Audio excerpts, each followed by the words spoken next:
Azərbaycan bu ilin ilk 8 ay ərzində 3 ölkəyə, Türkiyə, Əfqanıstan və Gürcüstana ayı 92 markalı benzin satıb. Türkiyəyə 3065 ton benzin satılıb ki, onun da 1 litri 70 qəpikdən hesablanıb. Əfqanistana 2297 ton satılıb və bunun 1 litri 92 qəpik olub. Gürcüstana 1093 ton benzin göndərilib və bu benzinin 1 litri Gürcüstana 95 qəpiyə satılıb. Ötən ilin 1 iyul tarixindən etibarən Azərbaycanda ayı 92 markalı benzinin topdan satış tarifi 1 litr üçün 98 qəpik, pərakəndə satış tarifi isə 1 litr üçün 1 manat 10 qəpik olub. Ən çox verilən sual isə budur ki, niyə xaricə ucuz satılan yanacaq Azərbaycan daxilində bahadır? İqtisadçı Toğrul Maşalı deyir ki, xaricə satılan yanacağa ƏDV və aksiz vergilər əlavə edilmir. Üstəlik gömrük dəyəri anlayışı da fərqlidir. Yəni iki şirkət arasında hansı müqavilə imzalanıb, hansı çatdırılma növüdür, nəqliyyat xərcləri hansı tərəfinin öhdəliyinə düşür və s. və bir çox hallarda nəqliyyat xərcləri məhz ithal edən tərəfinin öhdəliyinə düşür. Yəni onlar ödəyəcəklər. Ona görə bizim gömrükdən çıxanda məhz o nəqliyyat xərcləri nəzərə alınmadan çıxır, amma başqa gömrükdə daxil olanda əlbəttə ki, bunlar nəzərə alınır. Və o zaman qiymət qalxır. Bizdə mən çox nadir hallarda görürəm ki, kimsə getsin iki ölkənin gömrük məlumatlarını müqayisə etsin.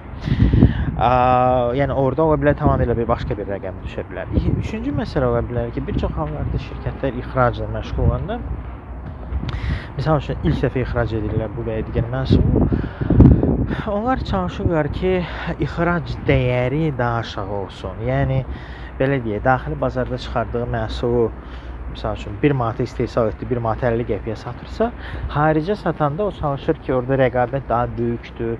Həm də dediyiniz kimi vergi, orada öz daxili vergilər var, orada nəqliyyat xərcləri daha böyükdür və s. O çalışır orada satanda 1 manat 20 qəpiyə satsın. Beləliklə, yerli bazarda rəqabət apara bilmək üçün satılan məhsulun üzərinə daha az mənfəət faizi qoyulur.